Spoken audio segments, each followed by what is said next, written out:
And now we have the main event. After fucking, it feels like... This was disappointing main event. Yeah, it was. I will say, it was a good match, but I expected a lot more. Yeah. CM Punk, Hangman Page, AEW World Championship match.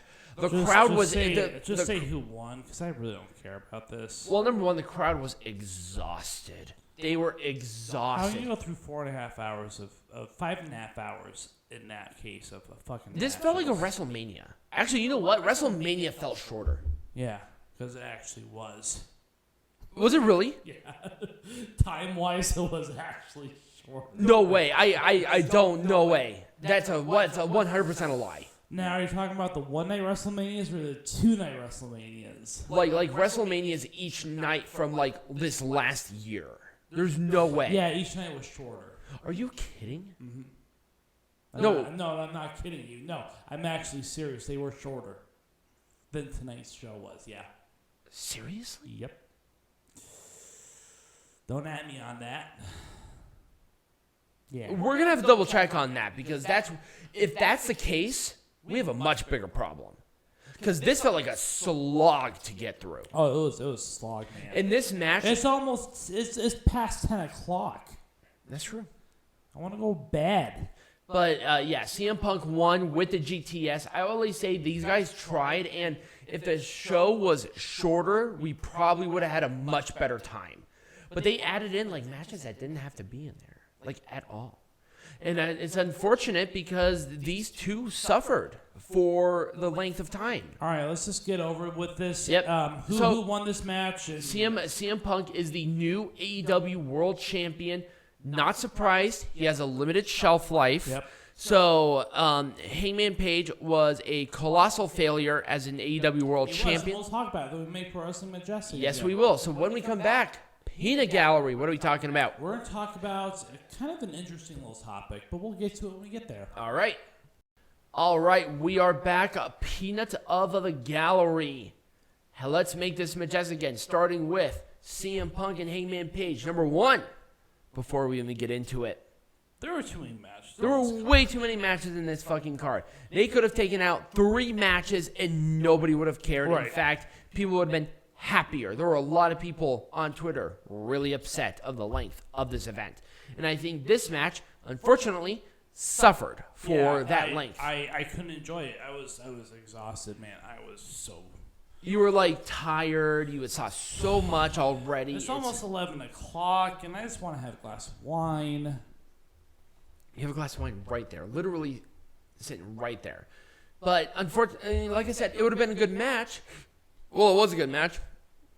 It would have been better if AEW knows how to control their timing. Yeah. WWE, I always give them credit. They know what they're doing is a part of timing. Also, putting the belt on Punk was appropriate. It had to be at this point. And I like Hangman. I do. Here's the thing. Hangman Page is not, he's not moving the needle. Hangman he is in his mid-20s. He's going to be fine. But with the length of of how long the company's been around and based on the ratings, they had to do something. And I think putting the title on an established star like Punk is there. Also, CM Punk said that his time in WWE was wasted. Are you fucking kidding me? You would not be the legend that you are without WWE. Like, period. Yeah. End of story. You can bitch me all you want. You know it's true. Yeah. Anyways, that's what we got for this Like booking-wise, it was fine. I liked the rivalry going into it, and the construction of the match was good, but after like 5 fucking hours of wrestling that was hit or miss at best, this was just kind of I just want to get this over with. So right. Let's move on. This was excellent. It was a good match. I wouldn't have done anything different. I like the pacing. I like the timing.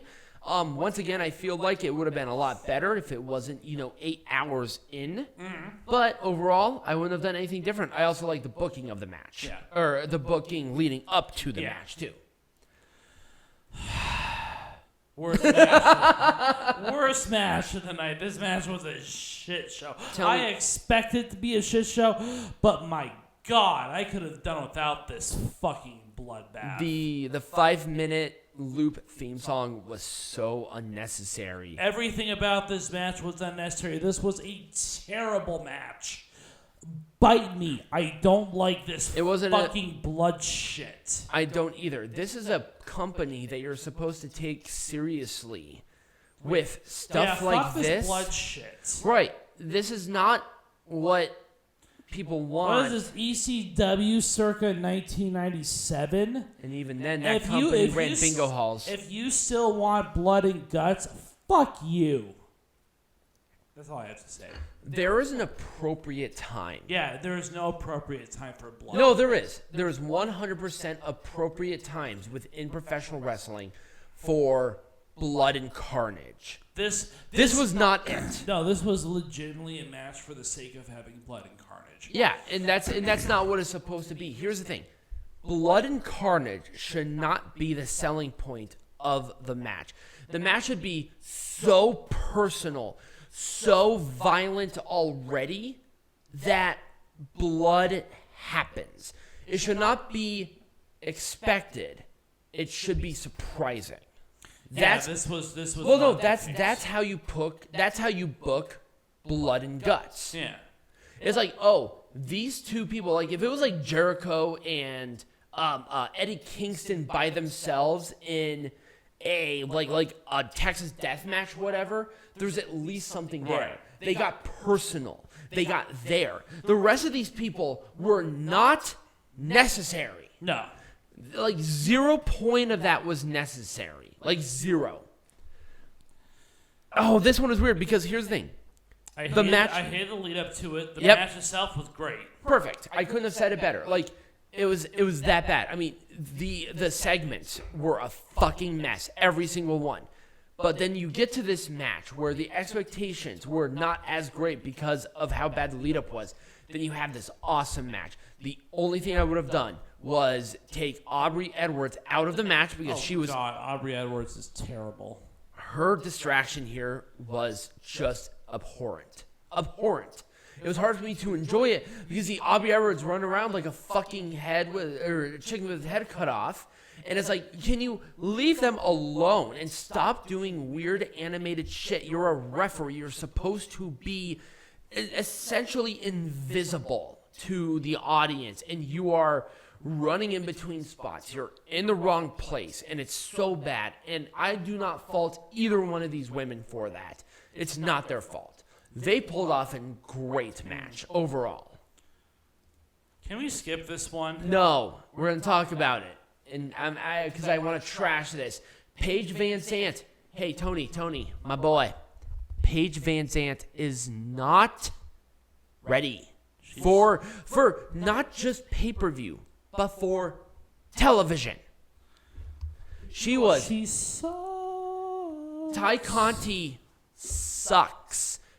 Period. She's improved from her time in WWE. I'll give you that. But she's so focused on being the Sammy Guevara AEW locker room cum rag that she's lost the plot. She has. Yeah, no one cares. Sammy Guevara has lost all interest in me, and I think everybody else. Yeah, why do I care? Nobody cares. A guy who actually had potential to be possibly at least someone that was kind of there is now gone. Nobody cares. Cool. I think AEW has ruined Sammy Guevara and Ty Conti, period.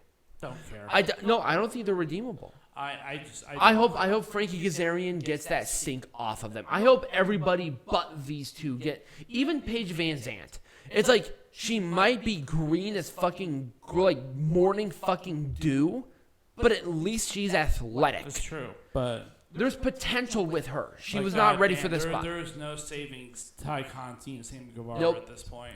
At least Scorpio Sky and Ethan Page are fantastic, and hopefully Frankie Kazarian can recover. Frankie Kazarian doesn't need anything. This would not have been on a pay-per-view, by the way, at all. This would have been on Rampage. This is the last minute of fucking decision. It was stupid. Like this fucking match. Oh God!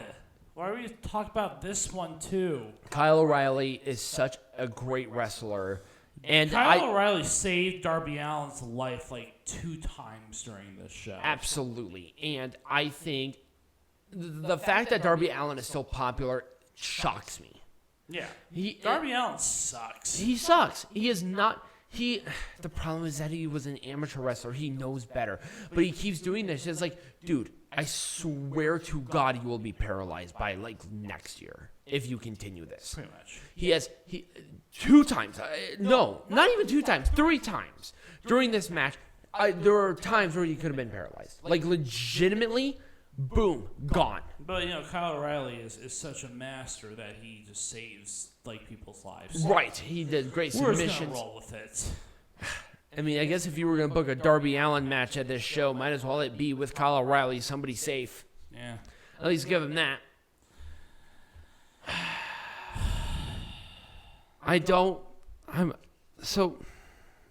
What is the point of the Owen Hart Foundation tournament other than to promote the Owen Hart Foundation? The Owen Hart Foundation is for scholarships for underprivileged youths, which is great. I don't mind it. But this thing has been around for longer than AEW has threefold. What was the point of this tournament? Well, here's my gripe about this. So, Britt Baker won this match. Adam Cole won the other match. Aren't Adam Cole and Britt Baker in a relationship? Why Adam Cole didn't propose right there, I don't know. That would have been a cool moment. I mean, that's my thing. It's like, dude, put a ring on that bitch. Right, like, seriously. That would have been the perfect opportunity to do so. I understand, like... Why was Ruby Soho in this match? Because Ruby Soho sucks. It should have been Chris Statlander. Mm-hmm. She was more popular. Did you see her shit on Rampage? She was so popular. They had a great match. This match was mediocre. Yeah, Ruby Soho's mediocre at best. Yeah, unfortunately. It's like, oh wait, why is Ruby Soho not getting over? Because she's not really that good. No. And that sucks saying. Because I like Ruby. Not. I like Ruby Soho. Sure, her whole character is about it's as stale as bread. It's getting old. Yeah, it's getting a little old. It's like it's kind about as stale as a London street. Oh well, that's really her. Okay, cool. Maybe crank it up to like infinity. Maybe you'll have something. She seems very reserved. Yeah, and that's the problem. Here's the thing with Dr. Britt Baker. She cranked up an IRL situation of her being legitimately a dentist to infinity. Exactly. And that's why it works. Right, and that's why she's popular. Right. Ruby Soho's like, oh, what's your goal and purpose? I'm a punk. Okay, cool. What are you going to do? I'm going to do an 8 on the punk. No. Crank that shit up and then break the knob. Then it will work. Right. Because it's really not hard. I did like her entrance. I will say that. Rancid doing the live performance, I thought they did better than the fucking Fozzy guitarist again. Oh, the Fozzy guitarist that did fake shit? Yeah. Yeah, I don't care about that. It was garbage. I don't care about the Fozzy guitarist. At least Rancid was good. She can get over it. Anyways, let's talk about this one. This one, I was so disappointed. Yeah. This could have been so much better. These two were on autopilot. Nobody cared. Like, seriously, buried that far into the card, nobody cared. If this is going to be how you pay tribute to Owen Hart with all the matches that you had leading up to this, shit, might as well bring Owen Hart back up and drop him back down to the ring. Just bring him up from the fucking grave at this point because this was stupid. I mean, he might as well kill himself. Oh my God, Jesus! So here's the thing: like, he'll put himself in a plastic. These are the make the death faster. Jesus. These are the finals of the Owen Hart Foundation tournament of the tribute to Owen Hart. Way you guys, go. Owen Hart's looking up from hell, being both matches are on autopilot. Yep, Owen Hart's looking up from hell, being that's my legacy right there. Dax Harwood and Cash Wheeler. Dax Harwood and Cash Wheeler had such a great match, and that honored him. This did not at all. Period. This was a good match. It was all right. Based on the rivalry and everything, I loved this match. Yeah, I just don't care. The ending was the only thing that I had a problem with. Why? Like, when was the last time that mist in the face? Here's the thing. Like, Tajiri's a great example. The mist to the face was a distraction. Right. For a legitimate, let me kick you in the side of the head as hard as I can. That's a finisher. Yeah, no one cared about this. A spray. I like this match. I would have done anything different, maybe other than the finish. The debuts were good. That's about it. I'm gonna give the debuts at least a good, solid thumbs up. This was not about the actual match. No, it was not. I'm sorry. I can't. Like, I like both of these women. I do, but at the same time, this was not their best match. Nope. Like, at all. But, man, I will say at least one thing. I saw within this match a lot of great potential down the road. I'll at least give them that. I'll be nice. This was very lazy. It was. This was a lazy match.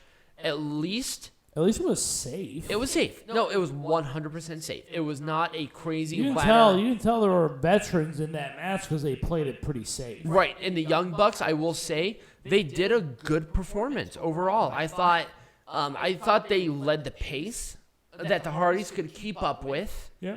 Where they did a bunch of good, crazy spots in, like, good clusters. Yep. That did not lose my interest overall. Mm-hmm. But at the same time, I've seen better from them. Yes.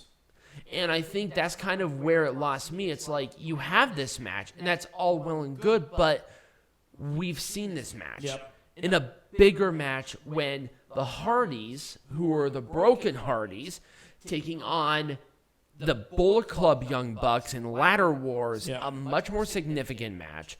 In a much better match overall. Yep. That was a dream match. You have, like, quality. This one, it was good, but it was just there. Everything here was excellent. Yeah, it was. It was a Haas match. MJF got his ass handed to him. That's all I wanted. A great way to write him off of TV. Mm-hmm. I'm not sure if you saw on Twitter of the medical professional putting a nose and face mask. Literally, I'm not kidding you. You can look this up.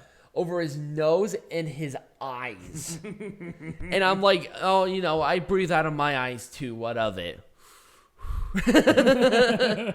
But I thought this was a great way to take MJF off of TV so they can do their contractual obligation. Wardlow showed so much great character. Yeah, he did. Like the development of Wardlow as a character is just cranked up to a But Wardlow was so comfortable in this, and he played to this crowd and got them so riled up. Like he's next TNT champion. I wouldn't be surprised if he's the next face of the company. Give him some time. Yeah. He has the athleticism. He has the look. Like I said, if Scorpio Sky is looking for a new person. Yep. He has the character. Wardlow has. I will say one thing. Like, I even said this to Peanut Gallery earlier, that Velveteen Dream had the it factor. I think Wardlow has that it factor. I think he has all the tools to be possibly a future AEW World Champion. Mm-hmm. Give him some time. And they're doing that right. Give him that time to really develop. He'll be your face of the company. All right, easily. Let's move on to the last match. I hate saying that I liked it, but I did like it. I really did. I thought it was cute. I thought it was funny. It was cute. And people were really into the match, and it made me smile. The contrast of Hook and Danhausen. Blankhausen. It was good. I really liked it. Smart Mark Sterling was really funny. And I thought Tony Nese and Hook were a great contrast of the comedy that kept people invested that this was a wrestling match. Yeah. So I wouldn't have done anything different. So that was it for Double or Nothing Peanut Gallery. Next week is going to be weird. Why is that? Male parental unit is going to be in town, so we will not be doing a show. We will not. I know it's kind of weird because we have 2 pay-per-views next week. Following week, we got 2 pay-per-views. that following week, we're going to have a marathon Oh, yes. of shows. We're going to cover Hell in a Cell. We're going to cover... in your house. In your house. We're also, that week, going to also cover Always Ready. And we are also going to be covering Wrestling not Dontaku. Dominion. Dominion.